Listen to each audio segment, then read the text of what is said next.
joining us here on the Rich Eisen Show, three-time Super Bowl champion, also of NBC Sports, Devin McCourty here on the Rich Eisen Show. Good to see you, Devin. How are you? What's happening? I'm coming in on some really lofty goals. This was intense. I came in sub 5'9", 40, yes, scoring points on champions and tennis. Yes. Big goals, Rich. Devin, I don't need to tell you the power of speaking things into existence, do I? I don't have to do that. I'm all for it. I'm all for it. One of Jersey's finest. Come on, you understand. Jersey, and then, my gosh, you got the whole Amtrak corridor from New Jersey all the way up to Boston. It's McCourtyville. You know what I'm saying? Plenty of times on that Amtrak. I'm sure you. Me too. As a Staten Island resident for 21 years.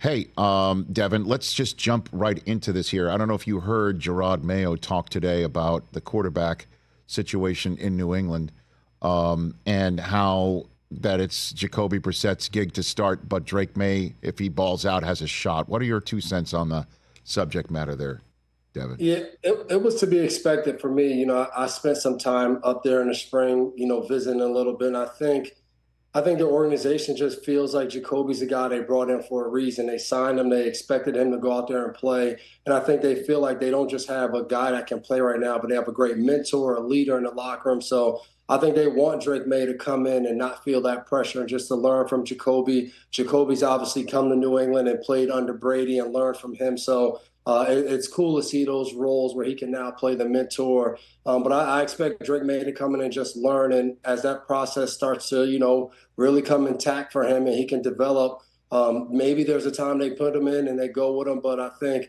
going into the season, they feel like Jacoby's the guy that can get them, I think, moving in a direction they want to move overall as an organization. Which is just not have the bottom fall out against a very difficult schedule coming off of one of the worst seasons, certainly in recent memory, in New England, with a kid that you don't want to throw in too early. I understand that that's the general sense of it, but I don't know if this is overreaction or not, but we got a glimpse of Drake Maye's at least neck-up ability in the Hard Knocks series with the Giants, and the Giants put him on their grease board prior to the draft. What's your sense of Drake Maye's ability to succeed?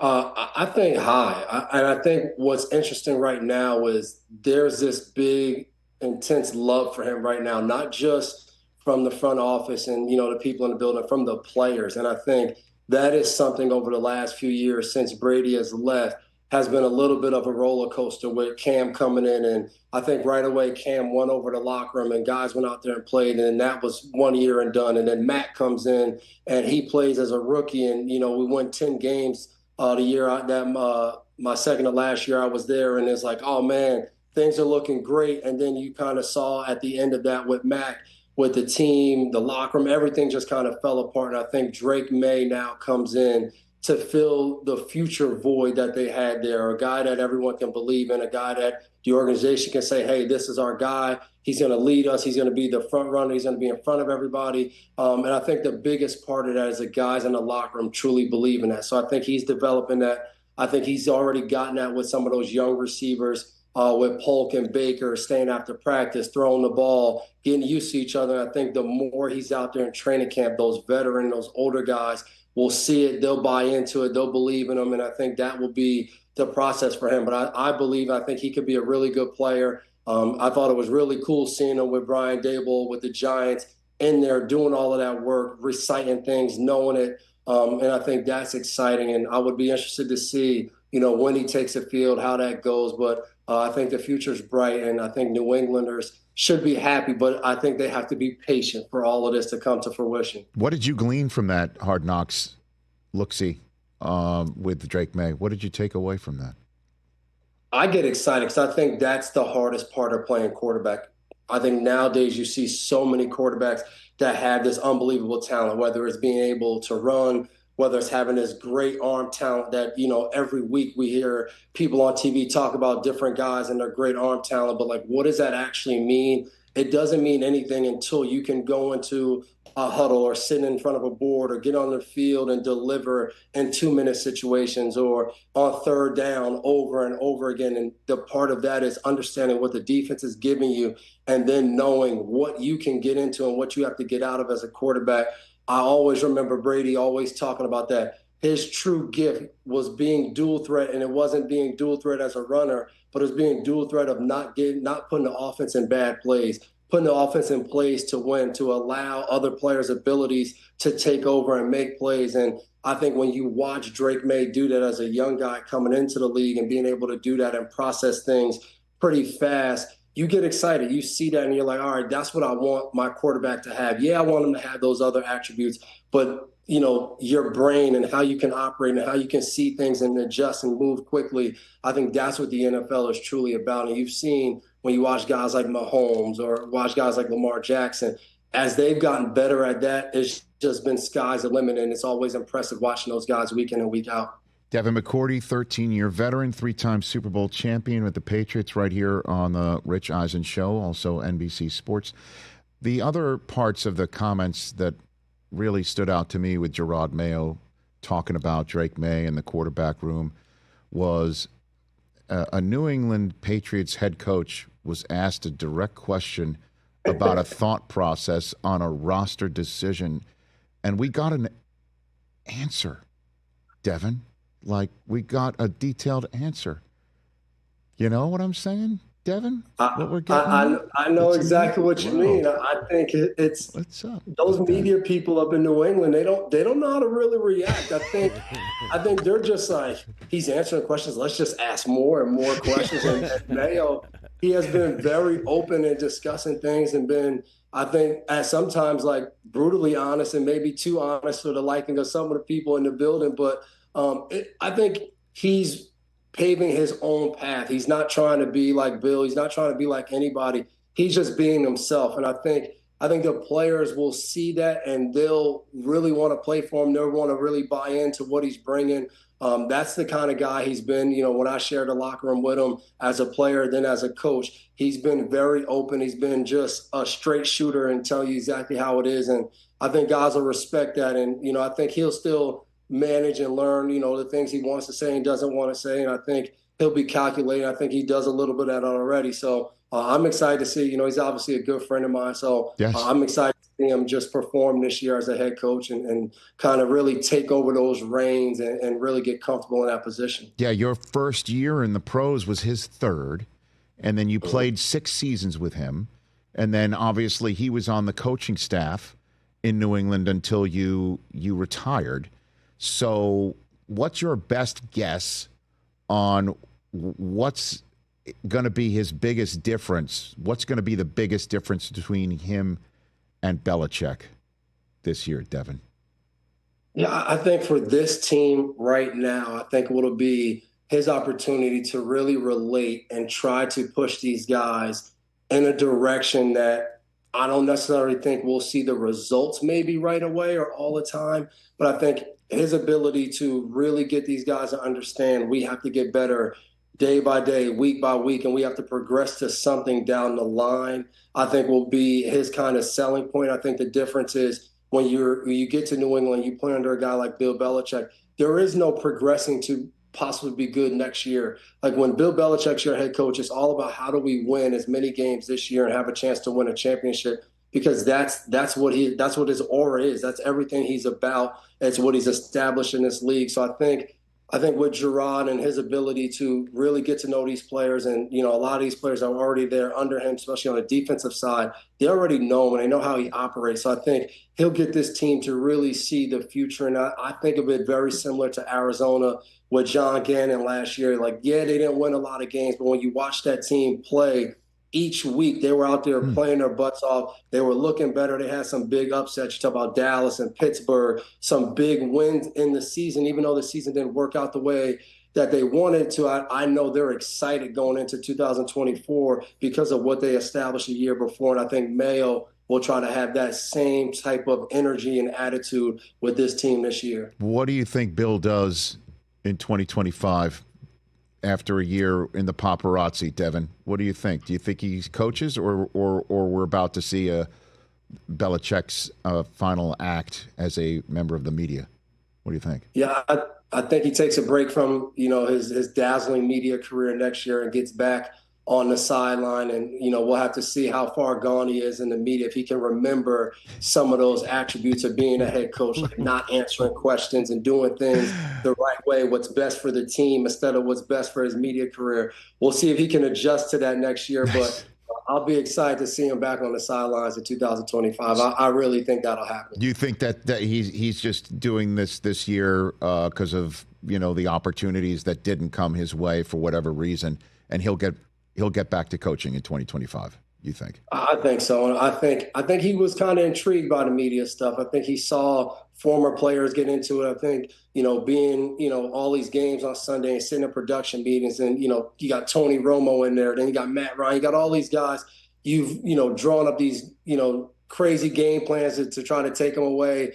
And then you see them and do media. And I think he asked questions. He saw it. So I think he's going to have this year to really see what it's like for, if he comes back for a year, 2 years, 3 years to coach, whatever that is, he can then say, like, okay, I know I want to do this media, or it was great for a year, and now I'm just going to go and sit on a beach somewhere. I think he'll be able to really know that. But, I think for this season, it'll be funny seeing him on TV, especially as much as it looks like we'll see him. And then just for me, hearing all the things he's going to say, watching the draft this year was like sitting in a team meeting where, he'd show you maybe 20 seconds of your good plays, and then the rest of the meeting would be all the stuff you need to work on. That's exactly how it felt watching the draft. And that was being a New England Patriot for 13 years. That summed it up in 20 minutes, 30 minutes of him doing those first few picks in the first round. Devin McCourty here on the Rich Eisen Show. A couple left for you here, sir.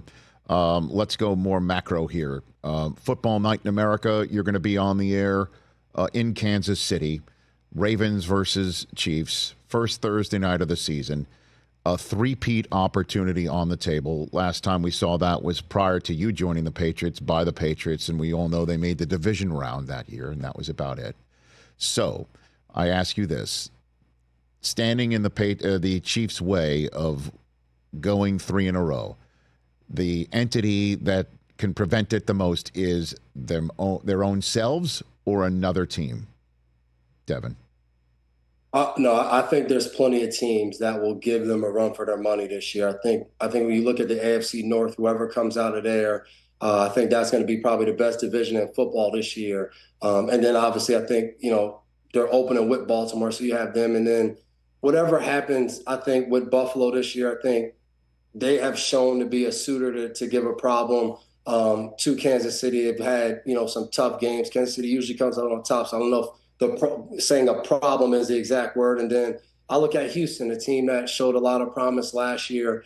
Second year for C.J. Stroud, you add Stephon Diggs, you add Joe Mixon, you add Daniil Hunter. So you add different pieces to make this team even better. I think we'll give the Chiefs a run for their money. I don't think they'll get in their own way. I think this team knows how to win. They know how to, start a certain way, but get better throughout the season and always keep their eye on the last game, on the playoffs. I think they're always focused on getting to that point. So I think they'll do that, but they'll have to knock off some of these teams that are coming for them. Everybody's gunning for them. Nobody else in the NFL wants to see a three-peat other than Kansas City and their fan base. So it'll be a tough test, but I think they have a great team, and what they've been able to establish, you're going to have to really go knock them off. They're not going to lose on their own. So then let me parse it this way. The team that stands in their way the best in the AFC or the NFC? I think it's the AFC right now. And if I had to pick a team going into the season, I start right with the opener. I think Baltimore, I think they fell short last year in that AFC Championship game. You add Derrick Henry, you come back this year and you say this is what it's all about. You want to start the season off strong with the team that you have to beat. And I think they're going to look at it. This season will all determine if we're able to beat this team a second time some point down the stretch, if they could get it done opening night. All right, last one for you, Devin McCourty, before I let you go. Did you see the Brady Roast? I did see the Brady Roast. Okay, and what was your impression of the Tom Brady greatest roast of all time? Devin McCourty. I mean, it was hilarious. I didn't know they were going to that length. I expected a lot out of Edelman, and he delivered. Okay. But I have to say that the comedians, and I would say Drew Bledsoe, has been a pleasant surprise. Drew Bledsoe even had a moment at the Brady Patriot Hall of Fame induction where he went up there and he killed it again. So hats off to Drew Bledsoe. He's a moment in time right now where he's crushing it. Well, I got to be honest with you, though, Devin. I was at the Brady Roast that night, and then I watched the Tom Brady Patriots Hall of Fame induction ceremony a few weeks later. And to be honest with you, I thought the Brady Hall of Fame induction ceremony went so without awkwardness or incident because of the Brady Roast. To be serious with you, that whatever the Brady Roast was kind of like a therapy session. Like, let's get it all out in the safe space of you can say whatever you want because it's a roast. And that set up the Brady induction ceremony in New England to be far more without anybody questioning, well, who wants to be there and who doesn't really want to be there and what does that mean? What doesn't it mean? That was removed by the roast. What do you think about that, Devin? That's definitely a possibility because that induction turned into like this huge reunion of guys. Obviously Tom played for so long. The guys that played, really in that first kind of era in New England that he was with, and then the guys from the second era. It was just like this huge reunion for 2 or 3 days where everybody was together, laughing, joking, having a great time. So that might have been a part of it. And I think guys just having the opportunity to get back together, I thought it was an awesome experience, just so much love. And I think the roast did take away some of probably the hardcore jokes that guys would have had during that induction that, guys were like, all right, that's already been said and done. And I think Tom got the praise and a lot of the credit and honor that he deserved that night. All right. And so which joke from the Brady Roast is the one that you can't believe one Patriot said to the other, Devin? Which is that one? Well, I think you have to look back at hindsight now, and you got to go with Gronk talking about the age of women that him and Belichick or whoever it was are going for. I think you look back at that now, you have to say that had to be the one joke that you never would have imagined somebody going with. If I had to pick, it would have been Gronk going a little too far. What was the one of Brady talking about the ring, the ring camera video? So was that one? Again, it's tough to talk about roast jokes outside of the safe space of the roast, where it just becomes totally inappropriate when you and I are having a conversation about it like 7 weeks later now, But that, in all honesty, like I thought that just got a lot out there and totally removed any of that stuff from a well-deserved night for the organization, the Krafts, Belichick, Brady. Everybody that came back, that was totally removed from that night and made it even more special, to be honest with you. Devin. So basically, anybody, if you're having a tough time, you're going through stuff, just do a roast. Yeah. Get it over with. It'll be therapeutic. Skip all the therapy sessions. Just do a roast. That's right. Hire Nikki Glazer or Tony Hinchcliffe. And then just roll the dice and see what happens. Ready to go. Yeah, exactly. Hey, Devin, it's great to see you on this screen, also on NBC's. Let's do this more often. Appreciate it. Sounds good. Appreciate you having me. You got it. That's 3-time Super Bowl champion Devin McCourty. Football night in America right around the corner for the opener of the season in Kansas City, and then they're going to be in Brazil and then Detroit. What a big first week on NBC for the NFL right here on the Rich Eisen Show. That's Devin McCourty. Catch the Rich Eisen Show every single day on the Roku channel, 12 to 3 Eastern, for free.